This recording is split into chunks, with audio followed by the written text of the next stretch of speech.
5, 4, 3, 2, 1. And we're live. Mauro, mein Lieber, Servus, Christi. schön, dass du da bist. Ja, finde ich auch. Ich habe mich auch sehr gefreut auf heute.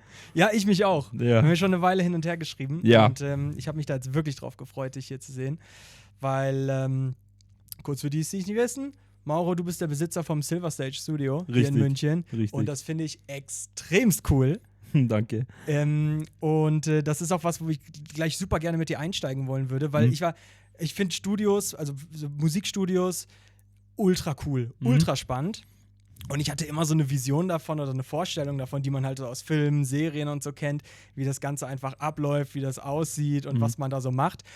Aber ich war jetzt ja beispielsweise auch schon bei dir und ich war in anderen Studios und das ist ja, da gehört ja viel mehr dazu. Da ist ja eigentlich was ganz anderes, auch so was dahinter alles passiert. Meinst du es bei uns oder? Ja, nicht nur bei euch, generell. Ja, generell passiert da schon sehr viel, aber bei uns ist ja nicht nur ein Studio. Ja. Bei uns ist ja noch eine kleine Konzerthalle dabei, noch ein Proberaum dabei und noch 2 Proberäume dabei mittlerweile. Also wir haben ja noch viel, viel mehr mit dem ganzen Kram zu tun als nur Studio, aber Studio ist generell schon ein sehr umfangreiches Feld mittlerweile. Also die Soundtechnik entwickelt sich ja immer weiter. Und jetzt mittlerweile auch viel mit AI und ganz neuen Möglichkeiten, wovon man früher einfach nur geträumt hat.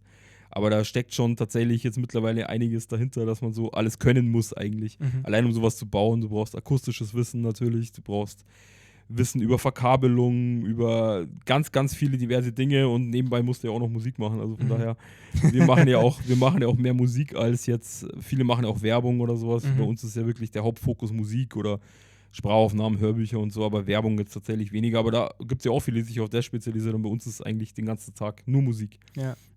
Genau. Ja, total. Ich hab ja früher in einer Werbeagentur gearbeitet. Ja.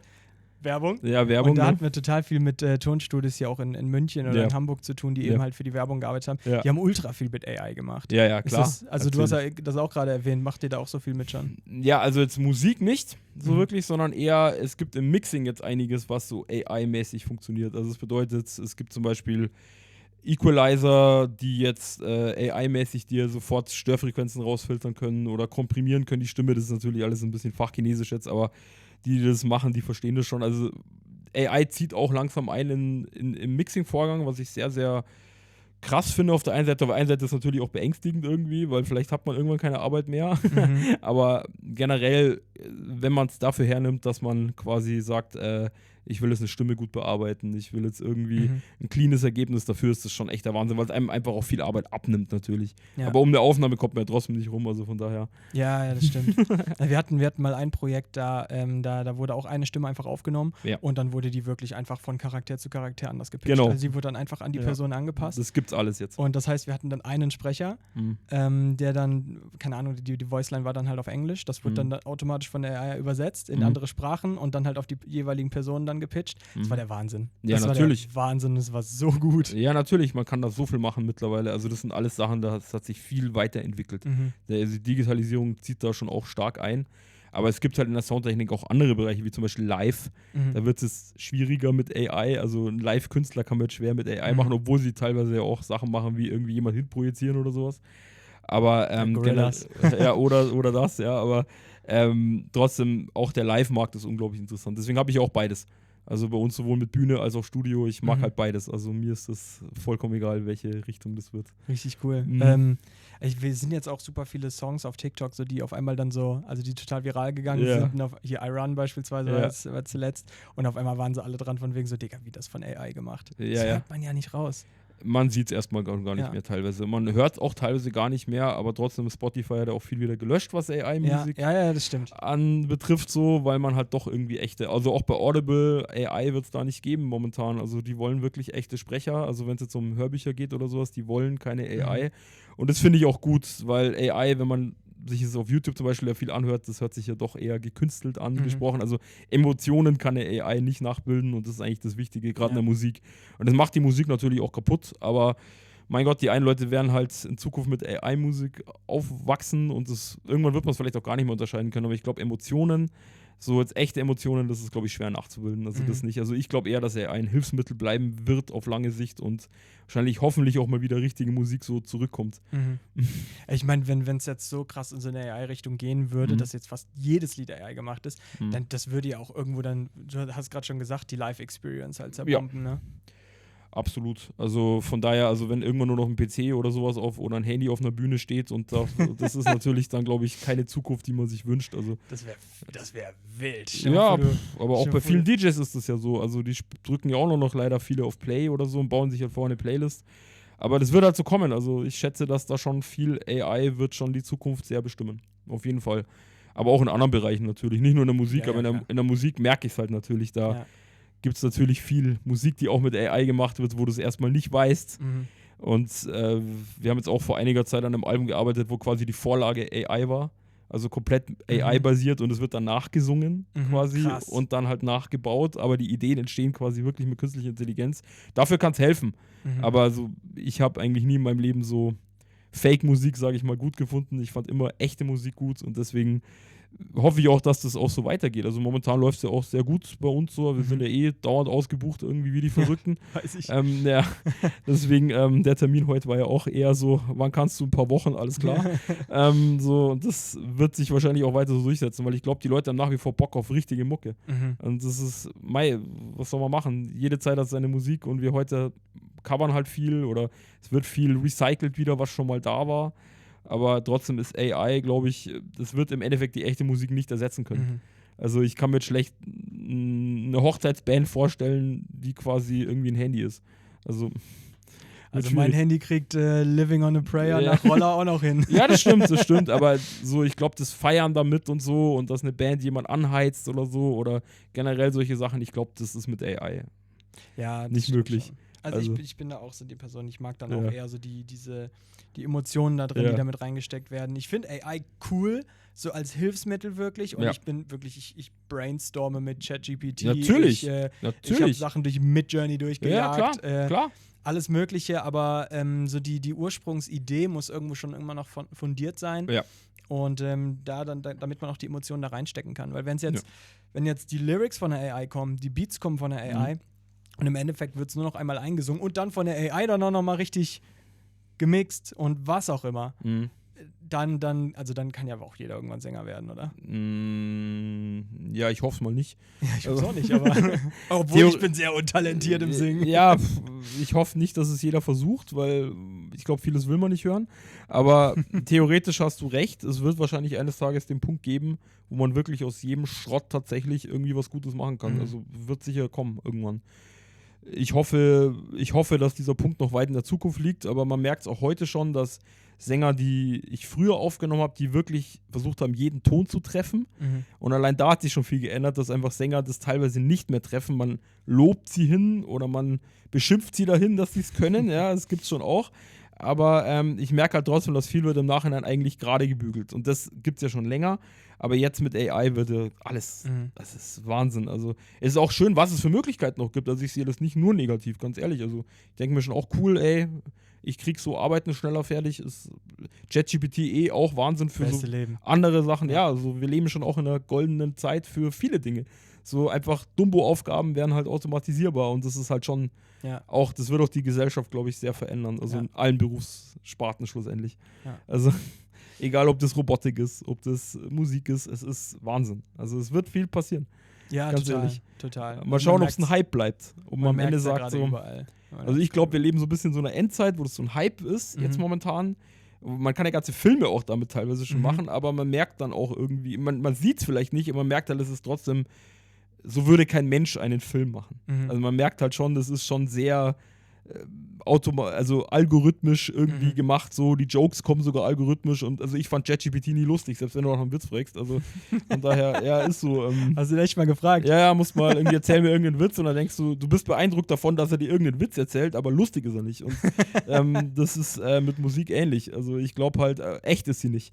Es ist zwar was man hören kann, aber es ist trotzdem keine wirkliche Musik. Ja. Und das ist mit Filmen, glaube ich, ähnlich, also man, glaube ich, checkt wenig Also gerade man könnte sowas wie Endgame wahrscheinlich heute komplett ohne Schauspieler machen. Ja, ohne das Probleme. glaube ich auch. Das sind ja gerade wirklich nur noch Menschen, die von einem Greenscreen Ja, rennen. oder die halt als Werbung noch engagiert werden, aber man könnte es ja ohne. Mhm. Aber ich glaube nicht, dass man das komplett man will nicht komplett darauf verzichten, glaube ich, weil erstmal die Leute bringen sehr viel Werbung, wenn jetzt große Schauspieler in Filmen sind, die bringen natürlich Werbung mit, die du mit der AI nicht hast, aber mittlerweile ist es so, dass manche Leute sich auch Stimmen kaufen, zum Beispiel, und damit dann irgendwas erzählen lassen und die haben halt dann die Rechte an der Stimme und gab es ja auch diesen Writer-Strike, was weiß ich alles, sind wir ja alle schon durch jetzt. Aber im Endeffekt wird es dann halt doch noch nichts, weil so weit sind wir einfach noch nicht, dass Emotionen nachgebildet werden können, egal in welchem Bereich, aber ich glaube, dass so einzelne, einfache Abfolgen, sowas, es wird viele Leute auch treffen, wie gesagt, auch Beamte wahrscheinlich viel und so. Und da ist ja nicht schade drum, von daher. Passt so. Ja, passt. Fand ich super. Fand ich super. Ja. Oh Mann, ey. Ja. Ja, du hast jetzt gerade auch viel von Emotionen gesprochen. Das ist für mich auch einfach immer das was irgendwo den Kern von dem Ganzen ausmacht. Sowohl für Musik als auch für Film. Ob es jetzt wirklich ein Filmdirector ist, der einfach eine Vision hinter einem Film hat, eine Emotion darstellen möchte, interpretieren möchte oder eben halt das Ganze in der Musik wird viel aufgearbeitet. Und du hast jetzt gerade gesagt, da bin ich gerade kurz hellhörig geworden. Früher hat man dann die Sänger, wenn sie den Ton nicht getroffen haben, dahin gelobt oder dahin gepeitscht. Wie läuft das denn ab? Also ja, heute sagt man halt schneller, passt schon. Wenn es halt nah dran ist, passt schon, können wir danach regeln. Und das umgekehrte Problem, was daraus entsteht, ist, dass viele Sänger auch glauben, ja, passt schon, das können ja die danach regeln. Und erwarten dann halt einfach Ergebnisse, die dann klingen sollen wie Celine Dion, obwohl davon nichts übrig ist, als Beispiel jetzt. Das gibt da tatsächlich ein umgekehrtes Problem, weil jeder sich dann denkt, okay, ich kann das ja auch. Obwohl und du weißt halt, der andere Mensch, der, weiß ich, irgendeinen harten Ton, der ganz schwierig zu treffen ist, der hat da Jahre drin rumgeübt und heute ziehst du es hin und fertig. Das ist halt schon auch irgendwie nicht schön, dass das halt so leicht jetzt auch für viele geht. Und deswegen wird der Markt ja oft auch mit sehr viel Schrott überschwemmt. Also der Musik generell kommt ja jeden Tag so viel raus, das meiste ja davon kann man sich gar nicht geben. Also ich zumindest nicht. Aber ich merke halt, wie es gemacht ist. Es ist halt künstlich einfach. Und weil auch jeder glaubt, dass er es kann, denkt auch jeder, dass es so einfach wäre. Aber das ist es nicht. Also bei uns ist doch nach wie vor in der Soundtechnik schon noch viel Arbeit dann immer noch mehr dahinter. Und früher musste man den Ton treffen. Wenn du es nicht getroffen hast, dann warst du halt verloren, auf Deutsch gesagt. Früher musste man einen Ton treffen, sonst ist nichts geworden. Heutzutage hast du Melodyne, solche Tools, da kannst du dann einfach sagen, gut, warst irgendwie, keine Ahnung, einen Halbton drunter, passt schon, egal, wir ziehen dich einfach hin. Macht es einfach auf der einen Seite, auf der anderen Seite ist es halt natürlich so, wenn dann so jemand live auftritt und er trifft es dann nicht, dann kommt halt manchmal das böse Erwachen. Also ich weiß nicht, ob dir schon mal aufgefallen ist, wenn du irgendwo hörst du Musik, die ganz perfekt klingt und dann siehst du denjenigen live und denkst dir, hey, das kann nicht der gleiche Mensch sein. Ja. Und das ist halt das Problem. Das böse Erwachen kommt dann auch beim Publikum spätestens dann.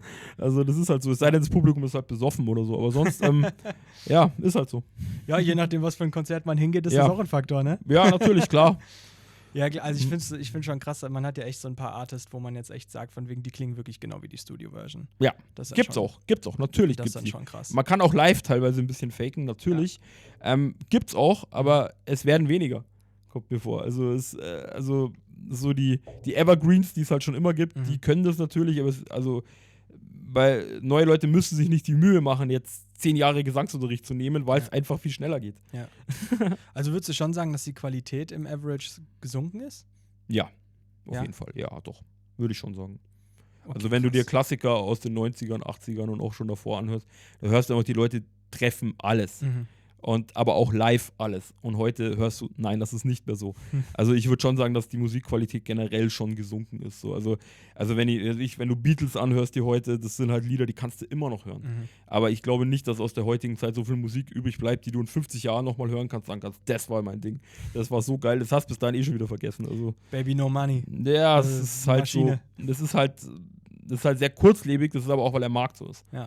Der Markt verlangt halt nach kurzlebiger Musik, weil er halt schnell viel Output da kommen muss, da du halt schnell viel produzierst, weil halt du schnell irgendwie, was weiß ich, Geld verdienen willst oder so, aber so diese wahre Musik hört man selten noch.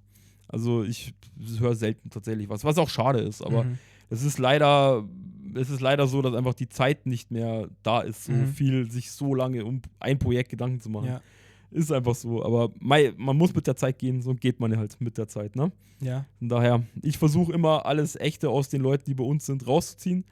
Aber ich merke halt schon, dass viele das nicht mehr so. Also viele wissen nicht mehr, wo man hin will, sondern machen halt einfach was, weil sie es irgendwo adaptieren, gehört haben. Aber nicht mehr so, dass ich mache jetzt meine eigene Musik, sondern ich bin die Copycat von dem und dem und dem. Und das ist halt schade. Also ich finde, jeder sollte sein eigenes Ding machen, egal ob es jetzt gut oder schlecht ist, aber wenigstens ein eigenes Ding. Ja. Und das machen halt leider viele nicht, weil viele dann doch wieder kopieren von dem und von dem. Und ich habe das, weil man eben auch so zugespammt wird mit allem Möglichen. Und es heute auch leichter ist, als denn je überhaupt für jemand Musik zu machen. Ich meine, früher musste man sonst was machen, heute kann man das auf vieles im Wohnzimmer einfach machen. Ja. So ist halt so, ne? Also, das hat sich einfach da viel geändert. Ja, das stimmt schon. Ich hab zwei Jungs auf TikTok mal gesehen. Ich habe viele Jungs auf TikTok. Ja, hallo, ich will ja erzählen. Ja. Ich habe zwei Jungs auf TikTok gesehen. Ich sehe da meistens und Mädels, deswegen. So. Also, könnte auch ein Mädel sein. Ja. Und, könnte auch ein Mädel sein, ja, gut, okay. Die schreiben immer die sind mal live bei Twitch, gehe ich mal von aus. Und die schreiben immer in ihren Chat, worum geht's jetzt? Und dann kommt so, keine Ahnung, Sex von Pflanzen. Und dann, oder Tinder für Pflanzen. Und dann erzählen was gibt's? Die labern einfach drüber. Und dann schreien die das immer ins Mikrofon und bauen darauf ein paar Beats und machen daraus halt Tracks. Und die releasen mittlerweile wirklich auf Spotify damit. Das ist der Wahnsinn. Das funktioniert. Einfach wirklich, die sitzen da und sagen, keine Ahnung, mein kleiner grüner Kaktus sitzt alleine am Balkon, swipe nach rechts, irgendwie sowas. War ein Riesenhit, ne? Und ich weiß nicht, ob es ein Hit war. Aber die sind total viral gegangen auf TikTok. Das ist der Wahnsinn. Das war auch ganz gut, wenn ich ehrlich bin. Aber du siehst halt, es geht mal viral, aber es ist nicht langlebig wie jetzt Beatles. Ja. Zum Beispiel, weißt du? Oder Michael Jackson, verstehst du? Es geht halt kurz viral und dann ist es schon wieder weg. Ja, das wird mich jetzt aber auch extrem ärgern und es würde mir so wehtun, wenn mein kleiner grüner Kaktus von Horz und Schlorz oder wie die beiden hießen, ein Welthit wird und ein Klassiker wie die Beatles. Ja, dann höre ich auf, wenn das passiert. Wie weit bist du eigentlich in den ganzen Prozessen noch integriert? Also wenn jetzt jemand bei dir zum Aufnehmen kommt? Eigentlich komplett. Ja? Ja. Also ich mache schon alles eigentlich relativ selber oder bei mir sind Leute, die das mitmachen, aber ich habe schon im Endeffekt schon immer den Überblick, was ist. Aber ich bin auch in die Mixing-Prozesse, ich bin eigentlich in alles involviert in dem Ganzen. Also deswegen klingelt auch mein Handy den ganzen Tag. Irgendwie ist ganz furchtbar, aber auf der anderen Seite gesehen, ich gebe das jetzt nicht so aus der Hand. Also, willst du auch nicht so abgeben? Ja, ich bin nicht so der Typ, der sagt, ich habe da jemanden, der macht dies und macht das, sondern ich mache das meistens einfach selber. Also das ist einfach so, deswegen arbeite ich auch nonstop, weil es auch Spaß macht natürlich. Ja, das ist wichtig. Ja, es macht auch mir nach wie vor Spaß, Musik zu machen. Also Studio ist sowieso mein Ding. Früher war ich ja auch selber viel auf der Bühne, aber das hat sich auch geändert. Und jetzt bin ich halt alt und jetzt ist natürlich Studio und sowas einfach viel, viel schöner. Also ich habe wahrscheinlich mehr mit Musik zu tun, als die meisten Leute, die Musik machen. Weil ich den ganzen Tag damit vollgeballert werde, mit jeder Art von Musik. Ob es jetzt Reggae ist oder Hip-Hop oder Elektro, Techno, egal. Es ist mir wirklich egal. Also du musst ein Gehör haben für jede Art von Musik.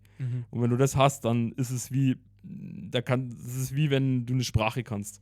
So, und dann verstehst du einfach diese Sprache. Das Musik ist halt nichts anderes als eine Sprache. Also ich habe zum Beispiel auch Leute aus Syrien tatsächlich, die manchmal bei mir aufnehmen so und ich verstehe natürlich alles davon, also gar nichts, aber ich verstehe, was die machen.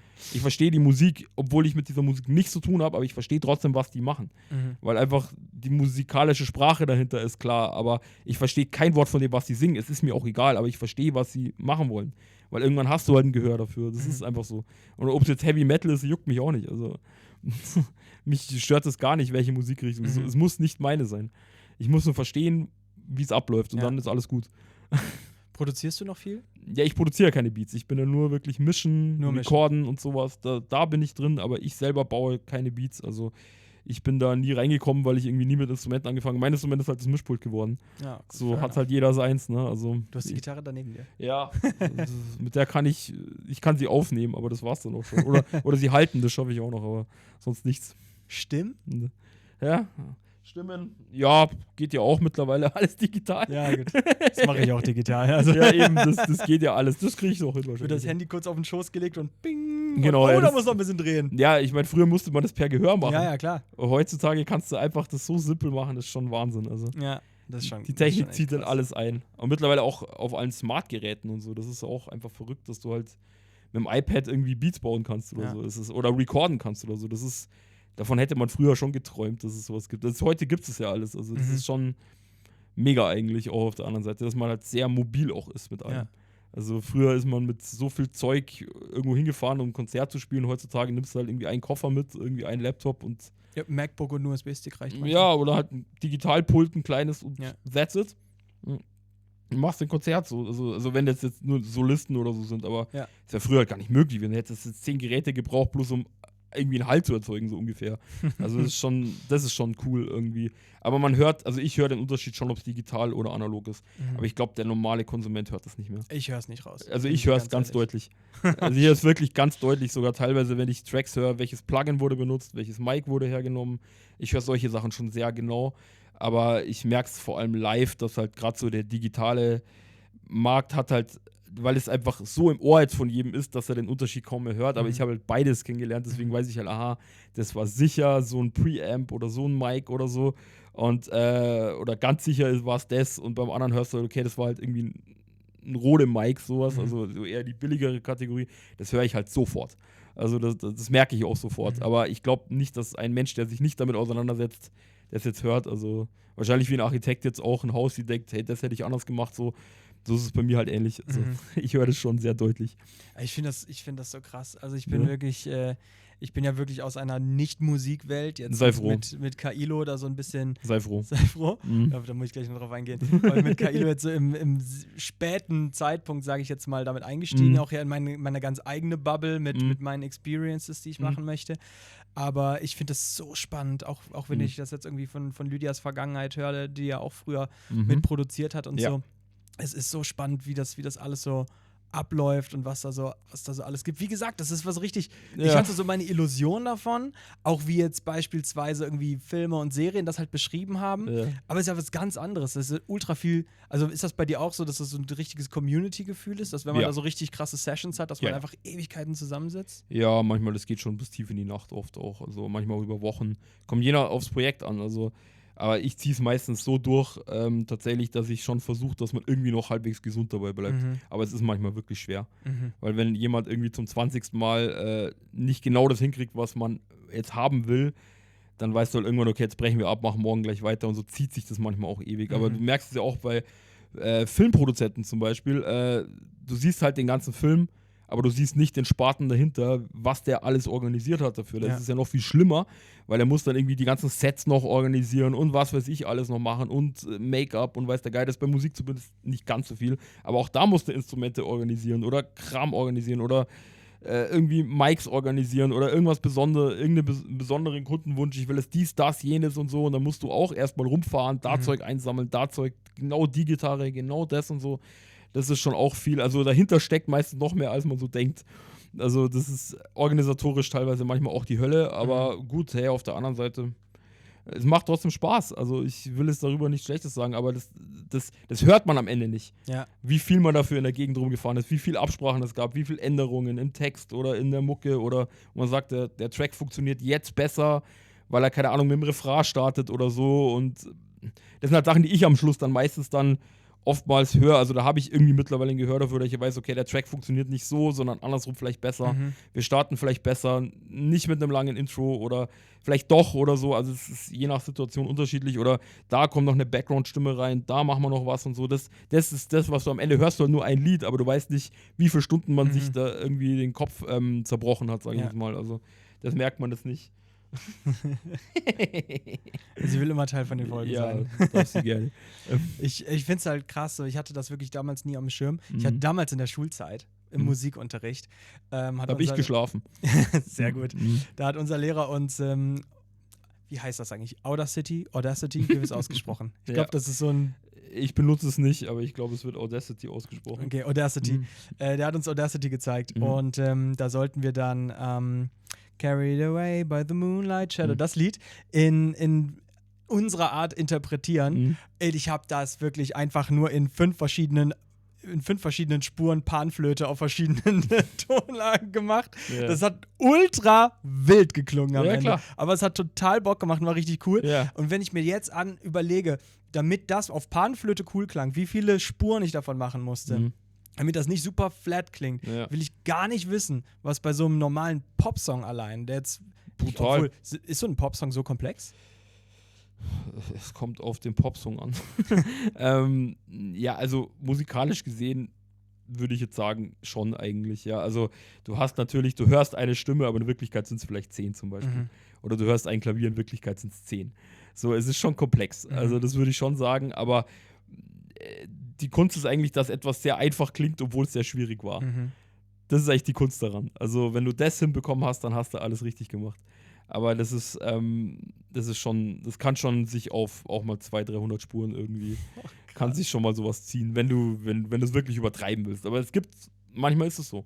Mhm. Timbaland ist so jemand, der hat immer echt so ultra viel produziert. Und wenn du genau hinhörst, hörst du ganz im Hintergrund irgendwas und denkst dir halt, das habe ich vorher noch nie in meinem Leben gehört, jetzt höre ich es zum ersten Mal, jetzt kann ich es nicht mehr weghören, also ich kann es nicht mehr ausblenden, aber da besteht es wirklich, wie wenn du ein Haus baust. So. Das ist echt dann aus ganz vielen Elementen.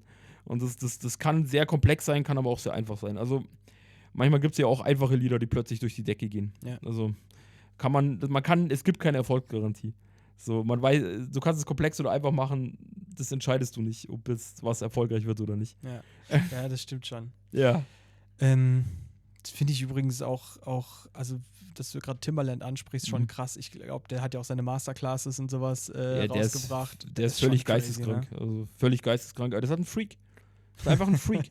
Ja, muss er sein. Weil er macht es halt geisteskrank gut. Ja, nee, das heißt nicht, dass er schlecht ist. Ich meine, der ist halt ein Genie. Ja. Der ist einfach ein Freak. Der hockt sich da hin und zieht es durch bis zum Exzess. Und das jedes Mal.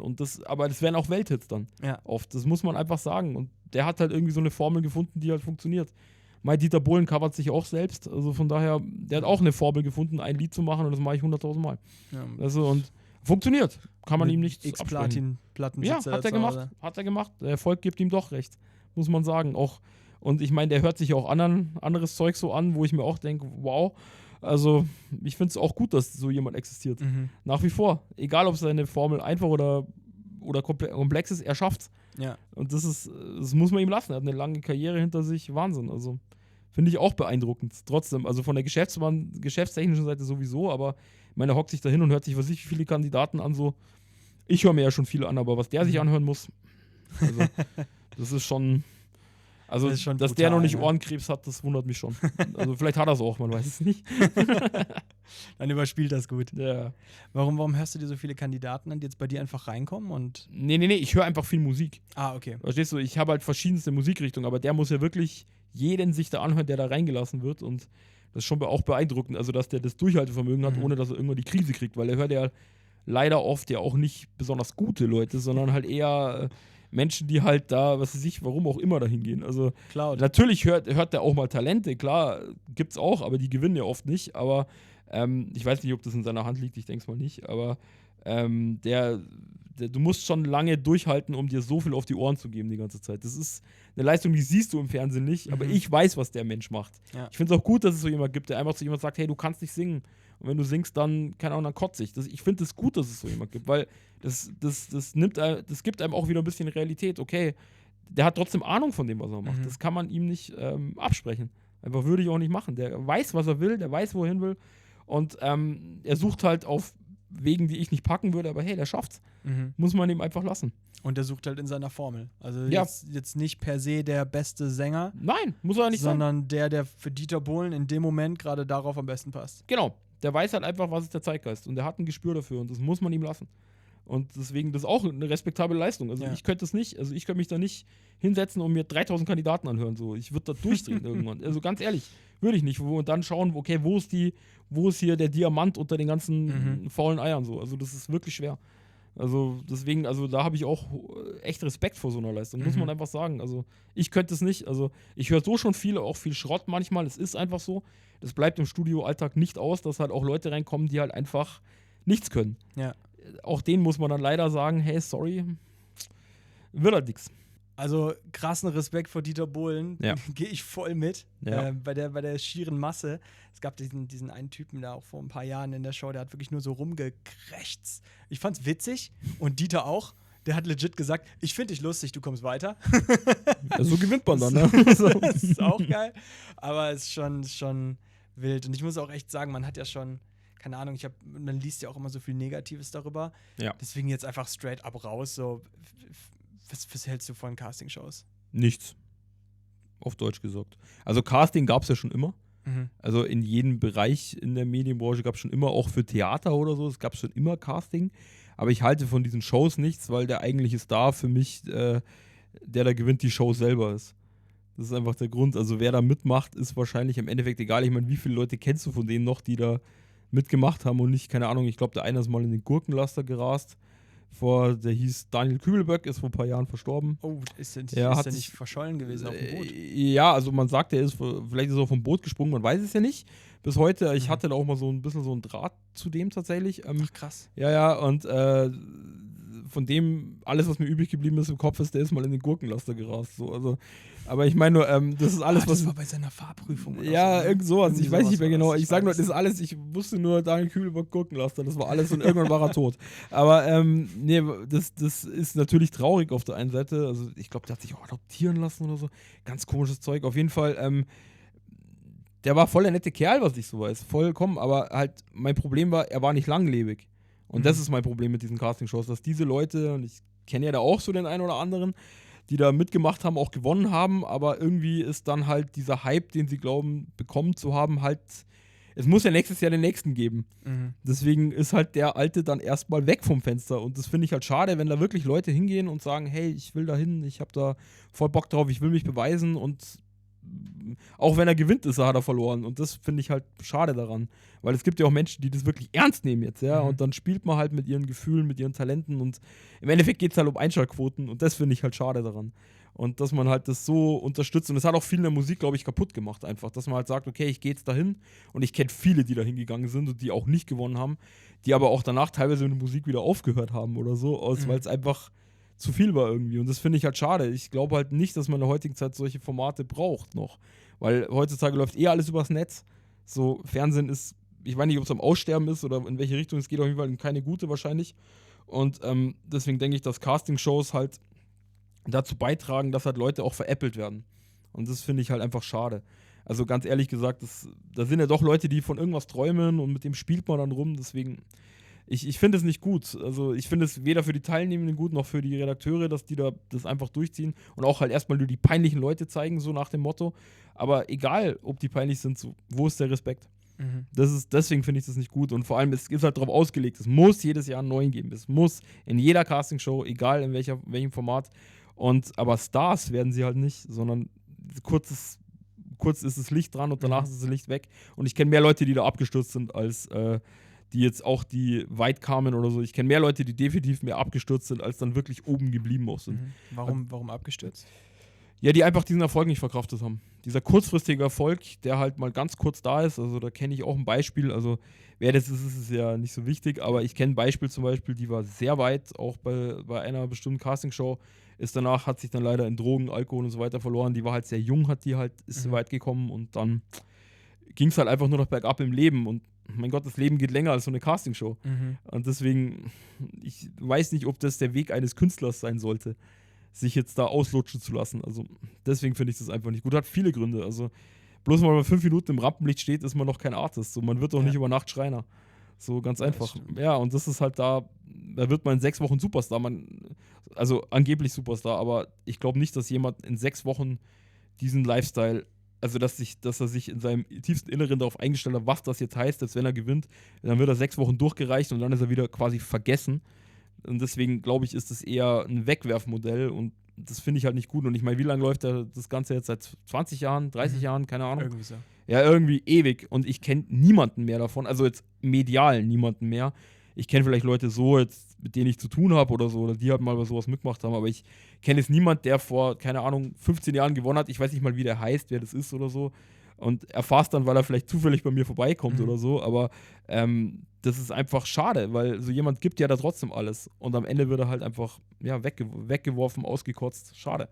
Aber meinst du, das liegt daran, dass da so ein mangelndes Supportsystem vom jetzt beispielsweise dem Sender oder von dem Management dahinter steckt? Oder meinst du einfach, dass mit dieser Show, mit diesem kurzen Hype einfach eine zu hohe Erwartungshaltung an die Artists selbst gesetzt werden?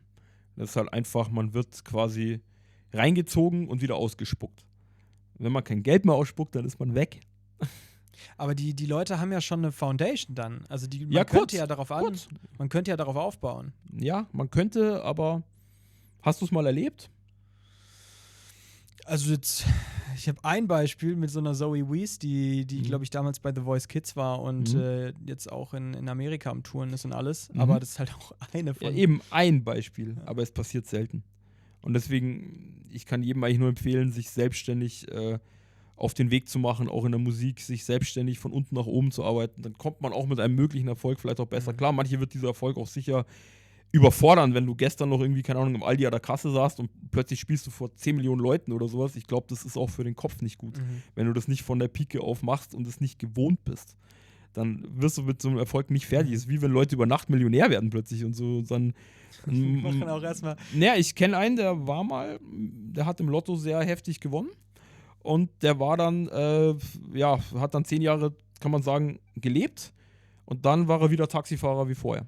Und hatte aber nur dann irgendwie, ich glaube, der hat einige Millionen gewonnen und danach hat er einige Millionen Schulden. Boah, scheiße. Ja, und das ist halt einfach, weil es zu viel für den menschlichen Kopf ist. Und das meine ich. Und das finde ich halt nicht gut. Da wird halt einfach damit, egal auch wie das Leben von den Leuten danach weitergeht, die Show ist beendet, die nächste Show muss kommen, die Alten egal. Und deswegen finde ich es halt leider nicht, also deswegen gefällt mir das einfach nicht so. Also, weil ich finde halt, ein Mensch ist mehr wert als das. Weißt du? Ja, absolut. Ja, absolut. und das sind nicht Leute, die Artists werden, weil sie Artists sein wollen, sondern es sind oft halt Leute, die gerade gesucht werden, um ein Produkt zu vermarkten, um eine Sendung zu füllen oder irgendwas. Aber es sind nicht Leute, die jetzt aus einer Künstlertradition herauswachsen. Das ist es einfach nicht. Deswegen, das ist halt einfach so schnelllebig. Ja. Und viele können halt mit dem, weil ich meine, was würdest du mit deinem Kopf machen, wenn du plötzlich vor 5 Millionen Leuten auftrittst und am nächsten Tag oder ein paar Monate später bist du einfach vergessen? Ja, Bro, ich hab schon angefangen zu schwitzen, als ich die 3 Kameras hier aufgestellt Ja, habe. siehst du mal, weißt du, so, da hast du 3 Kameras, da hast du 3 Millionen, weißt du, und dann überleg mal, was das mit deinem Kopf macht. Und deswegen glaube ich halt, dass viele auch an diesen Erfolg dann wieder anknüpfen wollen, bloß halt dann einfach nicht mehr können, weil die Geschichten sind auserzählt. Es gibt über diese Leute nichts mehr zu berichten, danach was Interessantes, weil in der Show schon alles verwurschtelt wird, egal was es ist. Also ich kenne auch Menschen, die sind da nicht weitergekommen, weil sie keine Dramas im Familien-Background hatten. Zum Beispiel. Kenne ich auch einige Beispiele. Wurde das da aktiv kommuniziert? Da wurde quasi so gemacht, ja. Boah. Weiß ich halt, ne? Aber wie gesagt, ich will auch nicht so tief ins Detail gehen. Ja, klar, alles cool. Die machen ihr Business, okay, aber ich finde halt, das ist einfach schade, wenn es so läuft, weißt du? Also ich finde es ganz schade, dass halt einfach der familiäre Background wichtiger ist als das gesangliche Talent. Und meistens gewinnt ja nicht der mit dem gesanglichen Talent, sondern der halt am meisten Masse ziehen kann durch irgendwas. Und deswegen, ich verstehe nicht, warum also ich würde bei sowas niemals mitmachen, aber ich bin auch alt. Also, Würdest du es machen, wenn du jünger wärst? Nee, auf keinen Fall. Nee, auf keinen Fall. Spricht da jetzt gerade einfach nur die verbitterte alte Seele aus? Nein. Ich bin überhaupt nicht verbittert. Aber ich stand ja früher selber viel auf der Bühne so. Ich habe ja auch Musik doch einiges gemacht, aber ich muss schon sagen, dass mich zu sowas hätte es niemals hingetrieben. Niemals. Also ich wusste immer, wie dieses Business, also ich habe dieses Business einfach, weil ich halt eben nicht nur Musiker bin, sondern ich habe ja auch ein Geschäft am Lauf und ich weiß halt, wie dieses Business funktioniert und deswegen weiß ich, dass ich auf sowas nicht einsteige. Ja. Ganz einfach. Und ich hätte das also mit meiner Person niemals gemacht. Also ich hätte mein Leben nicht da einer Castingshow gewidmet. So. Warum auch so? Also es gibt auch andere Sachen. Das Leben geht länger als das. Findest du auch, weil du es jetzt gerade so gesagt hast, dass man mit so einer Teilnahme sein Leben danach widmet? Ja. Doch. Ja? Also manche machen es natürlich, weil sie irgendwie Werbung, Aufmerksamkeit wollen, die wollen gar nicht gewinnen. Ja. Aber es gibt ja auch Menschen, die ziehen das so weit durch, also das kommt natürlich auf jeden selber an, aber ich glaube, man hat schon so einen Stempel. Also ich weiß auch einige Beispiele, die sagen, wir können diesen Artist danach nicht mehr auch auftreten lassen oder unter Vertrag nehmen, weil der Typ ist halt schon wieder out so oder so und es geht ja eh so schnell und deswegen glaube ich halt, eine fundierte Karriere ist besser als eine 6 Wochen Terrine so. Also ist wie mit Essen so. Wenn du lange was kochst und machst, wird es halt besser, als wenn du halt dir irgendwie eine Tiefkühlpizza reinhaust. So. Ja. Und so ähnlich ist das halt irgendwie. Das ist halt schade, weißt du? Ja, ist halt nicht nachhaltig, ne? Genau. Und das ist das Geschäftsmodell halt für die Fernsehsender. Natürlich ist das da nachhaltig, das läuft seit 20 Jahren, aber nicht für die Leute, die da mitmachen. Ja, die Show must go on und für die ist das ja prinzipiell Jacke wie Hose, wer da mitmacht. Die kriegen immer genügend Leute, weil es wird immer genügend Leute geben, die Cloud haben wollen. Genau. Jedes Jahr aufs Neue, die Leute werden älter, die benutzen Social Media und wollen Follower. Das heißt, Bewerber wird es immer geben. Eben, aber wie gesagt, dein Leben sollte nicht nur aus sowas bestehen. Also man lebt ja auch noch ein normales Leben, außer nur auf der Bühne. Und viele sind halt da mal kurz auf der Bühne und dann fallen sie wieder in ihr Leben, ich sage jetzt mal, zurück und kommen nicht mehr klar auf die Realität. Ja. Das ist halt so. wenn dir jeder einredet, du bist jetzt so toll und sonst was, bla bla bla, und das hörst du halt ein paar Wochen und danach bist du halt wieder wie vorher schlussendlich. Da kommt halt dann der Downfall. Ja. Weißt du, und was willst du machen? Ja, die kommen halt von einem krassen High dann auf einmal wieder zurück und sind Genau. teilweise dann wieder in der Schule, teilweise wieder im Studieren. Ja, genau, wieder im normalen Leben halt. 9-to-5-Job Ja. und was auch immer. Ja. Das stelle ich mir so krass vor. Ja, aber stell dir vor, die Show geht weiter. Ja, Egal, was mit dir passiert. Ja. Und deswegen ist es halt nicht mein Film. Ja. Ganz einfach. Hast du denn du hast jetzt gerade auch gesagt, dass du viele von jetzt Castingshows Ja. und so kennst, aber hast du viel miterlebt, wie jetzt Künstler, also als Studio-Owner, du hast ja wirklich du hast ja die krasse Möglichkeit, einen Artist dabei zu sehen, wie der so durch die Decke geht. Mhm. Du hast die krasse Möglichkeit, einen Artist zu sehen, der so startet und so nach runter geht. Das Zweitere öfter, ja. Das Zweitere öfter. Leider. Was hast du da so für Sachen erlebt? Ja, also, wie soll man das sagen? Ich versuche es mal allgemein zu formulieren. Also, Ja. ich habe natürlich Menschen gesehen, die auch durch Castingshows gewonnen haben, die ich mit durcherlebt habe und so, die danach oft auch dann plötzlich ganz weit unten landen. Und wie gesagt, ich möchte jetzt niemanden irgendwie persönlich nennen, aber ich habe auch viele gesehen, die einfach, die oben waren, irgendwie mal Promi-Status hatten und danach einfach runtergefallen sind wie eine Kartoffel und dann überhaupt nicht mehr klarkamen. So. Also die komplett schizophren wurden. Teilweise ich meine jetzt mit schizophren einfach, wo du siehst, okay, der weiß nicht mehr, ist er seine Medienpersönlichkeit, ist er seine normale Persönlichkeit und der komplett umswitcht teilweise und dann redet er da wirres Zeug und dann wieder wirres Zeug und du weißt halt einfach, das war zu viel. Weißt du, das hätte nicht sein müssen und davon habe ich tatsächlich mehr erlebt, weil es halt ein Drahtseilakt in diesem Mediengeschäft. Das ist ein Drahtseilakt. Entweder du bist halt lange drauf oder du. Die meisten fallen runter. Ich finde es beeindruckend, wenn Leute da 40, 50 Jahre auf diesem Karussell mitfahren können. Also ich könnte es nicht persönlich, aber auf jeden Fall ist es halt so, die meisten fallen leider. Und das muss einem halt klar sein. Und wenn dann vielleicht auch der familiäre Background zum Beispiel nicht sehr stark ist, einem nicht aufgefangen wird, dann fallen die Leute oft einfach ins Nichts. Boah. Es ist halt traurig. Es ist auch traurig, das anzusehen. Und das sind auch Leute, die Talent haben. Es ist nicht so, dass jeder untalentiert ist, aber auch Leute, die Talent haben, die fallen dann plötzlich runter und mit Talent wirst du nicht erfolgreich, sondern mit viel Arbeit wirst du vielleicht erfolgreich. Und wenn du Talent hast, geht es vielleicht ein bisschen schneller oder besser, aber wenn du halt viel Talent hast und das bringt dir nichts, solange du nichts draus machst. Ganz einfach. Und da wird das Talent halt verbraten und danach kannst du nichts mehr draus machen. Deswegen, viele landen oft leider am Nichts. Ist halt so. Mei, und das erlebe ich eigentlich immer wieder. Also das hört nicht auf. Krass. Ja. So, aber ich persönlich schaue jetzt auch kein Fernsehen und so. Ja. Ich bin da komplett raus aus sowas. Also, Aber wie verpackst du das, wenn du sowas siehst? Also nimmt dich das mit? ja, voll. Ja. Also ich nehme das schon mit. Also ich sag den Leuten auch, hey, das ist jetzt nicht so schlimm, wenn du da mal einen Fehler gemacht hast, aber mach ihn halt nicht nochmal. Aber wenn ich Leute so fallen sehe, das Problem ist, man kann ihnen oft nicht mehr helfen. Man kann vielleicht sagen, hey, nimm auf, mach irgendwas jetzt, was in meinen Möglichkeiten steht, aber wenn die Persönlichkeit nicht stark genug ist, sowas zu überwinden, dann wird es den nächsten Hurricane auch nicht standhalten. Ja. Das ist schon krass. Ja, ist so. Traurig. Aber wie gesagt, wie viele kennst du noch aus diesen Castingshows? Ich möchte nicht wissen, wo die so alle stehen irgendwann. Vielleicht, es gibt auch sicher Leute, die können damit super umgehen und sagen, ich habe da mal mitgemacht, kenne ich auch.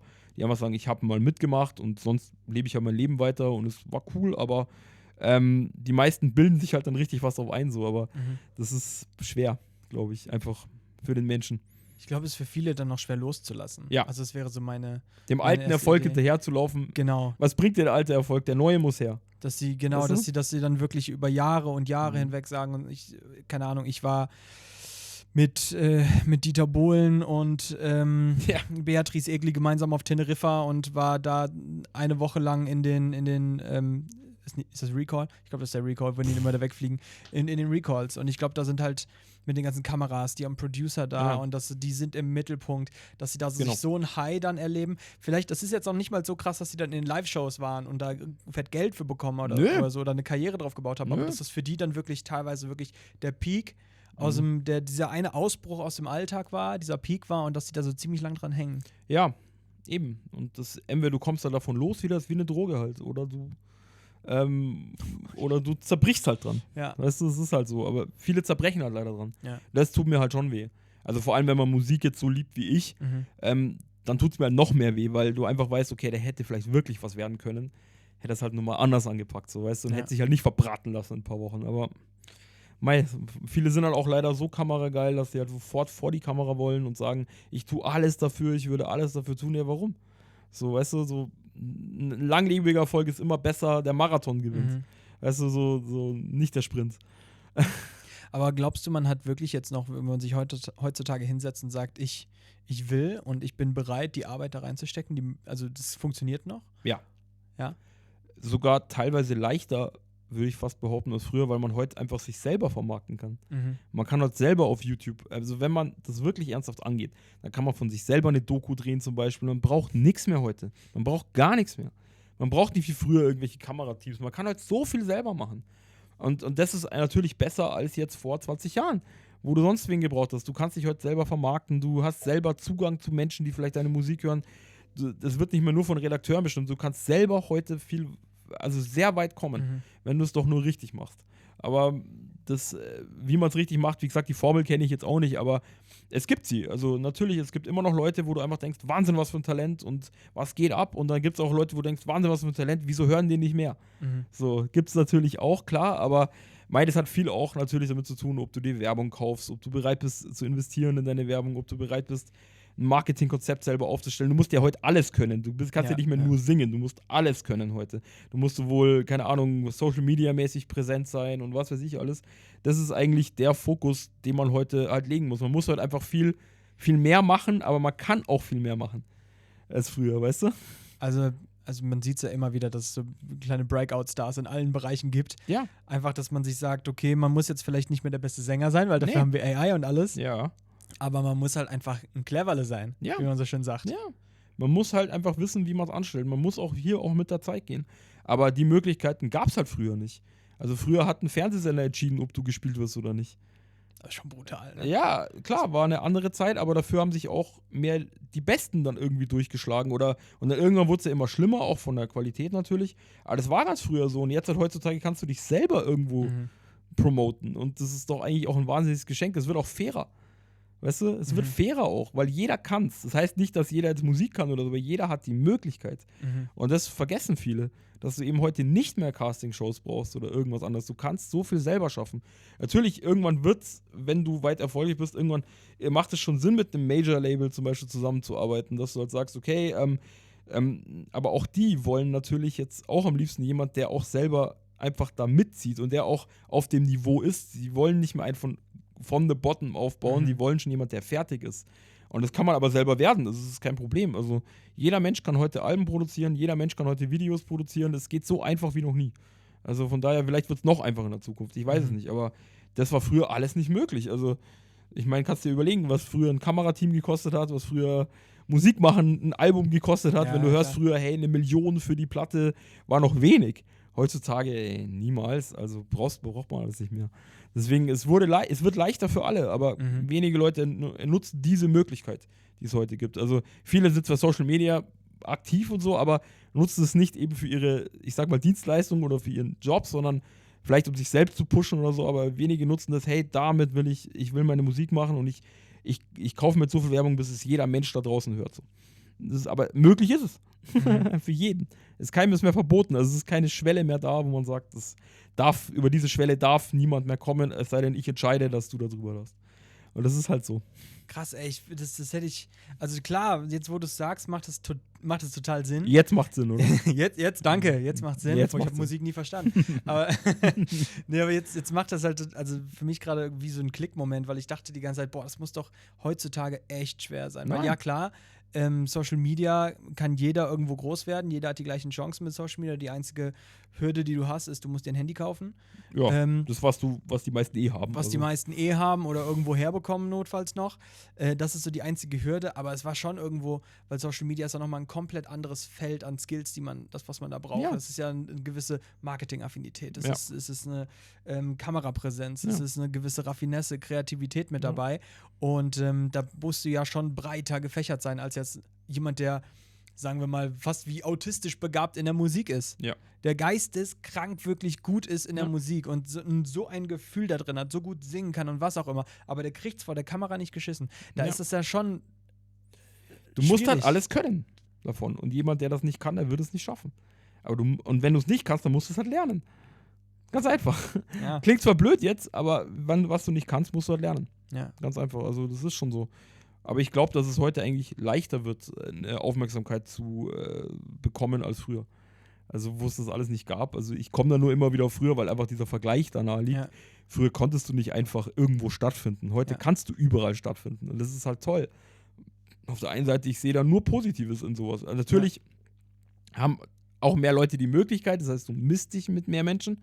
Klar, jetzt wie auch ein Podcast zum Beispiel, oder du misst dich natürlich mit mehr Leuten, weil die Möglichkeiten da sind, aber du kannst überhaupt mal zeigen, hey, ich kann irgendwas. Und das ist geil eigentlich. Also, das finde ich schon schön.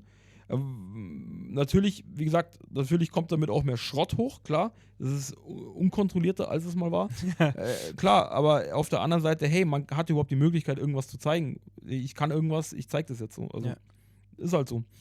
Also, ich sehe die neue Zeit nicht nur als schlecht an. Also, gerade in dem Markt nicht. Man kann sich heute selber vermarkten, man kann selber eine Website machen, man kann sich selber Produkte machen, quasi irgendwo bestellen, kann die verkaufen. Man kann so viel machen. Man kann Merchandise machen, also die Möglichkeiten sind unbegrenzt, aber viele sehen das halt nicht. Viele glauben halt, ich brauche jetzt jemanden, der das für mich macht. Nein, man muss schon selber der Herr in seinem Haus sein und das machen. Was würdest du sagen, Independent oder Label? Für wen? Ja, das ist generell. Also jeder hat die gleichen Chancen. Ja. Die meisten werden höchstwahrscheinlich ja komplett independent dann starten, weil es ist so Social Media driven, Eben. dass da brauchst du kein Label für und die meisten haben es auch nicht. Ja. Also wahrscheinlich ein bisschen was einsingen und dann halt gucken, wie sie sich selbst vermarkten und dann, wie geht's weiter? Also in meinen Augen ist es schon so, dass Major-Labels schon noch Daseinsberechtigung haben, aber vor allem halt, weil sie dich auf große Bühnen stellen können, wo das Independent jetzt nicht einfach so reinkommst. Ja. Da haben sie natürlich noch, ich sag mal, die Marktmacht, ja. Aber Independent starten ist auf jeden Fall das Beste, weil so unabhängig wie möglich ist immer besser. Vor allem glaube ich, dass man mit einem Major-Label, wenn man sich selber eine Fanbase und was man halt so alles heute braucht, erarbeitet hat und auch ein Marketingkonzept hat und so weiter, dann frisst dich ein Major nicht einfach auf und gibt dir halt den beschissensten Vertrag der Welt zum Beispiel, sondern dann reden die auch mehr auf einer Augenhöhe. Deswegen ist irgendwann der Sprung zu einem Major schon klug, natürlich für jeden Artist, aber ich würde das nicht zu schnell machen. Also Major-Labels können dir natürlich in gewisser Hinsicht jeden Stempel aufdrücken, den sie wollen. Und deswegen würde ich Major-Label-Geschichten erstmal gar nicht so machen, sondern erstmal mich auf mich fokussieren. Aber Major-Labels haben natürlich eine riesen Plattform, ganz klar. Also die bringen einen auch in Fernsehsendungen oder den ganzen Kram. Und auch wenn ich sage, Fernsehen wird aussterben, wahrscheinlich eines Tages, aber momentan ist es ja noch präsent. Also es spricht nichts dagegen, aber ich glaube, dass halt man sollte schon gute Anwälte auch haben, um sowas zu machen. Und vor allem, ich glaube, der Step sollte dann, wenn dann erst erfolgen, wenn du wirklich dich als Artist sicher im Sattel fühlst, nicht wenn du noch dich selbst Musik, so wie du als Mensch deine Persönlichkeit irgendwann findest du auch deine musikalische Persönlichkeit. Und der Prozess sollte erstmal abgeschlossen sein, bevor du dich auf irgendwelche Geschäfte einlässt von irgendjemand, der dich vielleicht auch noch wieder ausspucken will, so, sondern du solltest schon selber eine Fanbase haben und im Prinzip ist das tatsächlich eine schwere Frage, für wen macht das jetzt Sinn, also wenn du selber so eine große Fanbase hast, dann brauchst du keinen Major mehr, dann ist es egal, aber wenn du jetzt natürlich sagst, hey, ich bin auf so einem absteigenden Ast und viele Major-Labels suchen ja genau nach jemandem, der auf dem aufsteigenden Ast, sage ich jetzt mal. Ich wollte gerade schon sagen. Nicht absteigen, nee, viele suchen ja nach jemandem, der eben schon fertig ist, der eben einfach schon eine Fanbase hat, wo die wissen, okay, mit dem können wir arbeiten, weil er nimmt es ernst und das ist kein Träumer. Und das, also ich sage jetzt mal, kein Träumer im Sinne von, ich mache jetzt einen Hit und bin morgen Millionär, sondern der träumt, der arbeitet wirklich für seinen Traum auch hin.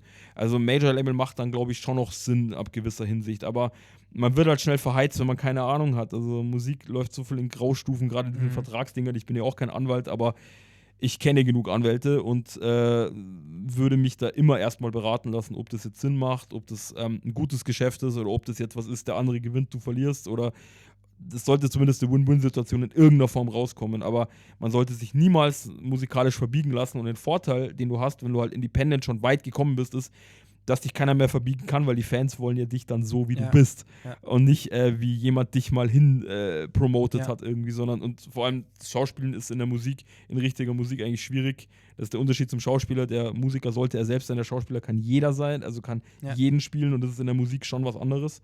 Deswegen solltest du erstmal so fest im Sattel sitzen, dass du sagst, okay, ich habe eine gefestigte Persönlichkeit, ich habe ein gesundes Umfeld, ich habe eine gesunde, auch anwaltliche Beratung, ich bin jetzt auch bereit, diesen Schritt zu gehen. Und das war ja wieder das, was ich vorher über DSDS gesagt habe, dass die Leute nicht bereit sind, diesen Schritt so schnell zu gehen. Und deswegen macht ein Major-Label ab einer gewissen Größe auf jeden Fall Sinn, weil die natürlich auch mehr, wie soll man sagen, mehr Manpower dahinter setzen können. Ja. Aber auch erst dann, wenn dein Programm durch ist. Also wenn du sagst, okay, ich kann das jetzt alles, ich kann eine Bühnenshow spielen, ich kann ein Musikvideo drehen, dann macht es Sinn, aber vorher glaube ich nicht. Also, und ich glaube vorher auch passt diese Energie nicht zwischen beiden. Also man muss schon auf selber stark im Sattel sitzen, um da jetzt vernünftig zu sein und zu sagen, okay, wir gehen jetzt diesen Weg gemeinsam. Aber ich würde mich jetzt von nichts erstmal blenden lassen. Also bloß, weil da irgendwie Warner, Universal oder sonst was draufsteht, das ist noch kein Erfolgsgarant deswegen. Ja. Also ich bin ein großer Fan von Authentizität. Genau. Und deswegen finde ich das cool, was du gerade gesagt hast. Ja. Und wenn ich so ein bisschen in meinem Kopf dann so mit so einem Gedankenspiel arbeite. Ja. Ich hatte nämlich mal oder mir ganz viel Gedanken dazu gemacht, auch bedingt durch Lydia, die ja damals auch gesungen hat, wie krass, also wie wenig, also wie viel Authentizität ist überhaupt noch bei so Musical Artists oder bei Musikern generell Gar keine. noch da, vor allem wenn so ein Label dahinter steckt. Du hast ja wirklich dann deine Rolle und in die wirst du reingedrückt und die musst du bespielen. Genau. Wenn du aber, deswegen fand ich das gerade so cool, was du gesagt hast, weil wenn du die wieder ein positiver Einfluss von Social Media eigentlich, du hast schon eine Fanbase, du hast eine Followerschaft und wenn du jetzt auf einmal von das super, du bist ein Mädel, junges Mädel, hast eine super gute Stimme, bist aber von deinem Charakter her so eine richtige Keule. So richtig, ja, weißt du, was ich meine? Eine Keule, ja. Ja, Okay, Keule. Ja, ich verstehe schon, was du meinst. Du weißt schon, was ich meine, gell? Meinst du, das ist ein Manns-Vibe oder? Nee, das jetzt nicht, aber so ein Bro. So ein Bro, okay. Ja, ich weißt dachte, als Frau ein Bro, okay, egal. Weiter. Und deine Ich Fanbase verstehe. feiert dich dafür, weißt du? Dann unterschreibst du bei Universal Music und die können jetzt nicht sagen von wegen, weißt du was, du siehst richtig gut aus in diesem viel zu engen pinken Kleid. Genau. Die wollen halt dann dich, wie du geworden bist. Ja. Und nicht dich, wie sie dich verdrehen können.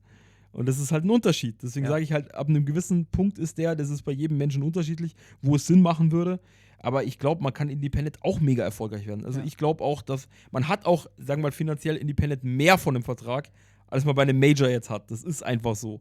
Weil natürlich steckt da eine ganz andere Maschinerie dahinter, die halt auch irgendwie finanziert werden will. Aber ich glaube, der Sinn, also wenn man an dem Punkt ist, wo man schon selber fest im Sattel sitzt, da macht es das Sinn. Und wenn du halt eben zu früh zu sowas wahrscheinlich hinkommst, dann wirst du auch nicht damit weiterkommen. Glaube ich nicht. Also kann ich mir nicht vorstellen. Weil man muss sich schon in diesem Geschäft, es ist einfach ein Haifischbecken, das ist vielen nicht klar, es ist ein Haifischbecken. Und wenn entweder du bist halt eben die Nutte oder der Zuhälter. Klingt zwar als böse, aber es ist halt so. Und entweder du bist halt eher in der Position, dass du sagst, ich kann mit dir auf Augenhöhe verhandeln oder du willst mich jetzt haben als Manager und du willst es jetzt mit mir durchziehen. Okay, dann ich habe hier schon, 3 Alben fertig, die sind released, die sind beworben, die laufen schon. Wenn du irgendwas an meiner Mucke ändern willst, dann quatsch mich gar nicht weiter voll so. Aber dann wird auch jemand sagen, nee, wir wollen dich ja wegen deinem Erfolg auch und wegen dem, was du hast. Und dann kannst du drüber nachdenken. Aber dazu solltest du erstmal selber in deiner Persönlichkeit so strukturiert sein, so fest im Sattel sein, so stark sein, dass du halt auch diesem Druck, der dann kommt, auch standhalten kannst. Und es wird halt nicht über Nacht, wird es halt nicht sein. Also das ist ein längerer Prozess. Meinst du, das ist auch einer der Gründe, warum so viele verheizt werden in der Industrie? Ja, absolut. Dass sie einfach so Druck Nicht standhalten vom können. Label haben Zu und schwach. das sind sie eigentlich nicht. Ja. Und dann geht die eigene Personality, der eigene Charakter geht gegen das, was du sein musst in dem Moment. Ja, schau dir doch viele an, wo die enden. Ganz einfach. Also schau dir an, wo Leute enden, die, keine Ahnung, mal Kinderstars waren, die einfach noch gar nicht so weit waren und jetzt irgendwie, keine Ahnung, irgendwie vercrackt in der Ecke hängen. So, die haben vielleicht viel Geld, aber sie sind trotzdem kaputt. So, verstehst du, was ich meine? Die sind nicht von ihrem Kopf so weit, das wirklich zu ertragen. Also schau dir so viele an, wo das leider geendet ist, auch wo man sich denkt, hey, mit dem will ich trotzdem nicht tauschen. Egal wie erfolgreich du bist, ich will nicht mit dir tauschen. Ja. Und das ist halt ein Punkt, ich glaube, das haben halt viele nicht. Einfach so diese Stärke zu behaupten, okay, ich gehe jetzt da rein, ich ziehe jetzt das Ding durch und wir kommunizieren hier auf einer Ebene und nicht, ich bin dein Sklave. Und das ist halt so. Und da lassen sich halt einfach, das ist ähnliches Modell wie DSDS oder so. Du lässt dich davon blenden, dass da irgendwo eine Kamera steht, die dich jetzt aus deinem Alltag rausreißen könnte. Aber damit vergisst du, dass du vielleicht einen Deal eingehst, der eher zu deinem Nachteil ist. Ganz einfach. Also wir haben jetzt in unserem Gespräch viele, viele Punkte angeschnitten und du hattest auch eben einmal reingeworfen, ich soll glücklich sein, dass ich noch nicht Teil der Industry war. Ja. Und deswegen, ich versuche jetzt gerade mal so eins und eins zusammenzuzählen, weil das klingt für mich schon so. Klingt alles negativ. Es klingt, nicht alles negativ. Wir wissen alle, dass Musik was unglaublich Schönes ist und Emotionen hervorruft und Menschen bereichert, Menschen rettet vor allem auch, dass es wirklich ganz, ganz viel Positives hat. Ja, Musik hat ja nichts mit dem Geschäft zu tun. Das ist jetzt die Frage. Ja. Das klingt für mich so ein bisschen so, als ob sobald ein Unternehmen mit eingeschalten wird, dann fängt an, die Kacke zu dampfen. Kann passieren, ja. Also ein Unternehmen hat natürlich nicht das Augenmerk auf musikalische Qualität, sondern natürlich das Augenmerk auf finanzielle Qualität. Klar. Es macht ja Sinn, ne? Ich glaube, viele Musiker haben auch das Augenmerk auf finanzielle Ja, Qualität. schon. Aber der Unterschied ist, glaube ich, schon der, wenn ein Buchhalter dir sagt, was du für Musik machen musst, dann ist das halt eigentlich eine Sache, die zum Scheitern verurteilt ist. Aber das ist leider so. Auch viele Filmfirmen werden halt mehr von Buchhaltern regiert als von Regisseuren, die diese Vision haben oder so. Weil das heißt, zu teuer, das können wir nicht machen oder sonst irgendwas. Das ist in der Musik schon ähnlich. Also würde ich schon sagen.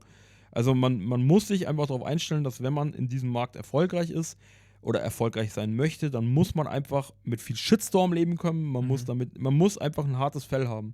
Und wenn du das nicht hast, dann kannst du Musik als Hobby machen. Das läuft dir ja nicht weg, aber dann solltest du nicht den Erfolgsgedanken haben, weil wenn du nicht damit umgehst, dass auch jemand mal auf einem Konzert eine Flasche nach dir wirft, so, wenn du damit, ist zwar jetzt ein Extremfall jetzt schon, aber wenn du damit nicht umgehen kannst, dann lass es gleich, weil es wird immer Leute geben, die einen nicht mögen, es wird immer Leute geben, die einen hassen, es wird aber auch immer Leute geben, die einen lieben und man sollte sich vielleicht besser auf die dann konzentrieren, so. Ja. Aber du wirst immer wie sonst auch im Leben halt mit jeder Art von Konfrontation leben müssen.